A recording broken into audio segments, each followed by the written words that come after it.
camisa 10 colombiano Jorge Carrascal já tem data para ser anunciado pelo Flamengo. Em baixa, atacante Michael interessa a clubes do Oriente Médio. Diretoria rubro-negra quebra o silêncio sobre possibilidade da venda do centroavante Pedro e martelo batido. Destino já está definido com relação à situação de Eric Pulgar. Te preparem a partir de agora, ó.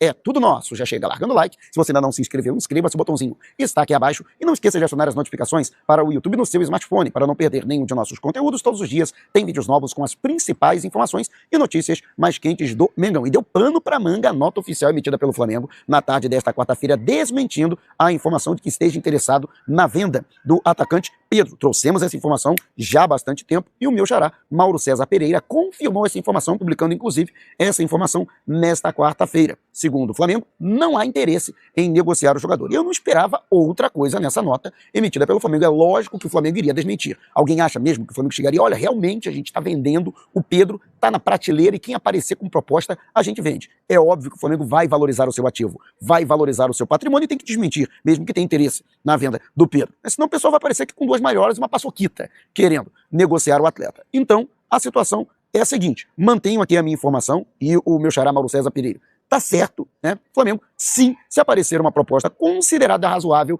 o Flamengo pode sim negociar o Pedro. Isso é ponto pacífico. Mantenha a minha informação, confio na minha fonte e também na do colaborador aqui do canal, Bruno Lemos. Né? Lógico, o Flamengo não vai vender por qualquer quantia. Mas, repito, se aparecer uma proposta próxima dos 20 milhões de euros, tem jogo, né? Com relação ao atleta que vem tendo muita dificuldade de conseguir se adaptar ao esquema de jogo do técnico Felipe Luiz após a recuperação de sua lesão e a cirurgia a qual ele foi submetido em setembro do ano passado. E você, o que acha dessa história toda? Quero saber a sua opinião. Deixe abaixo o seu comentário. Outra nota oficial publicada pelo Flamengo nesta quarta-feira, esta sim confirmando a informação que nós já trouxemos no vídeo anterior com relação à situação de Eric Pulgar. Dissemos no vídeo anterior que hoje o Flamengo tomaria decisão com relação ao futuro do jogador na temporada. Inclusive ele que foi submetido a exames complementares na chegada ao Rio de Janeiro e os exames constataram que há realmente a necessidade de uma cirurgia. Ele vai passar por uma intervenção cirúrgica por conta da fratura do quinto metatarso do pé direito com um médico de sua confiança em Santiago do Chile. E logo depois da cirurgia ele já começa o trabalho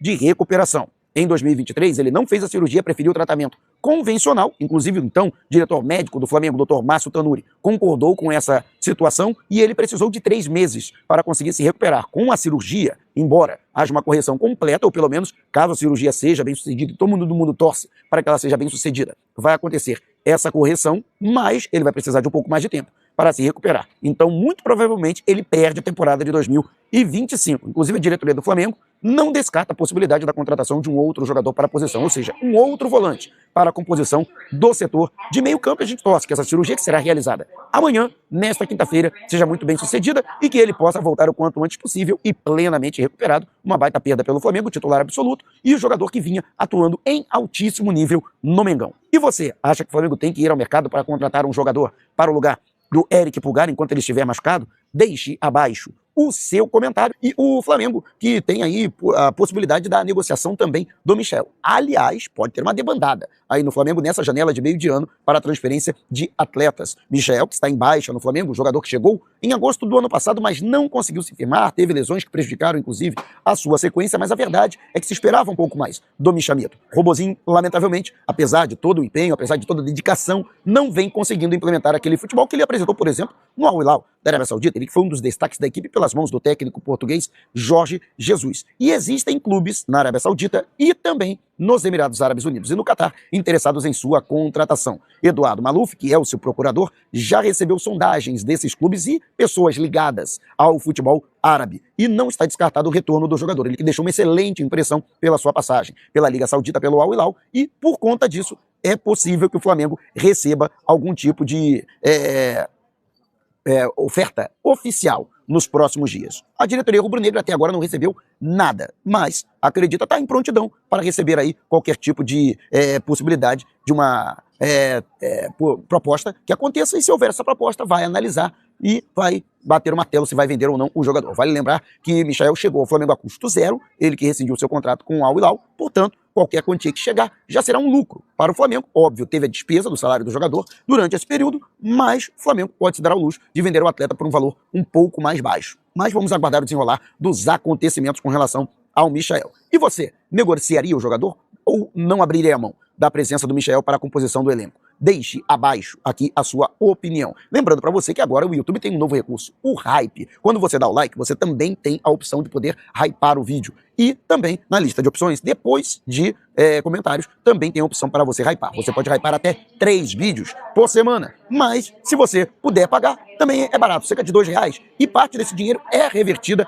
para o canal. Então, se você puder, dê aquele hype esperto em todos os conteúdos aqui do canal, incluindo nesse vídeo. Há um ranking de hypes. E quanto mais hypes um conteúdo recebe, mais bem ranqueado ele fica e mais ele será recomendado pelo YouTube. Então, bora hypar todo o conteúdo do canal? Vamos utilizar esta nova ferramenta da plataforma. E o Flamengo já tem data para anunciar oficialmente a contratação de Jorge Carrascal, o camisa 10 colombiano, de 27 anos de idade, que permanece no seu país, ele que esteve a serviço da seleção da Colômbia nas eliminatórias sul-americanas para a Copa do Mundo da FIFA e não retornou para Moscou para se apresentar ao Dinamo da Rússia. Inclusive, o homem forte do futebol russo, né, do clube russo, já, inclusive, disse que realmente o atleta, o caminho dele é continuar na América do Sul. Carrascal, portanto, liberado pelo seu clube para permanecer aqui na América do Sul, né? Ou lá na América do Sul, ainda estou nos Estados Unidos, enquanto o Flamengo negocia os últimos detalhes de sua transferência com o Dinamo, aguarda apenas o aval do clube russo para seguir para o Rio de Janeiro e dessa forma se apresentar. O Flamengo, portanto, deve anunciar a contratação do jogador no dia 10 de julho, quando se abre a janela para transferências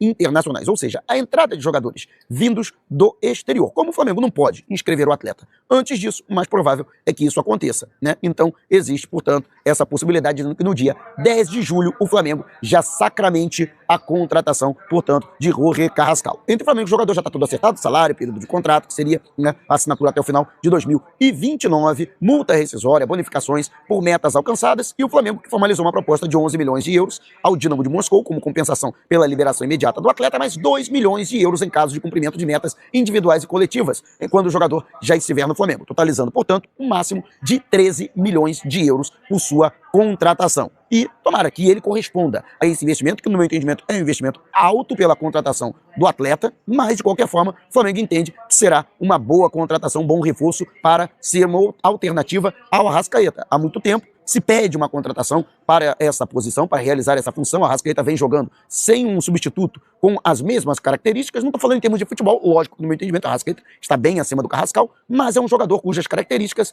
podem ser utilizadas para a realização dessa função. E mais, Carrascal também pode jogar pelos flancos do campo, tanto pelo lado direito quanto pelo lado esquerdo, o que também é uma vantagem para o técnico Felipe Luiz, que busca justamente um jogador com essa versatilidade. Então, Carrascal deve ser confirmado como jogador do Flamengo já nesse mês de julho, na próxima semana, portanto, no dia 10, isso deve acontecer. Dia 10 que, né, estamos no dia 2, né, dia 3, quinta-feira, portanto, abertura para a janela de transferências internacionais. E você, o que acha da contratação do Carrascal? Você aprova? Deixe abaixo o seu comentário.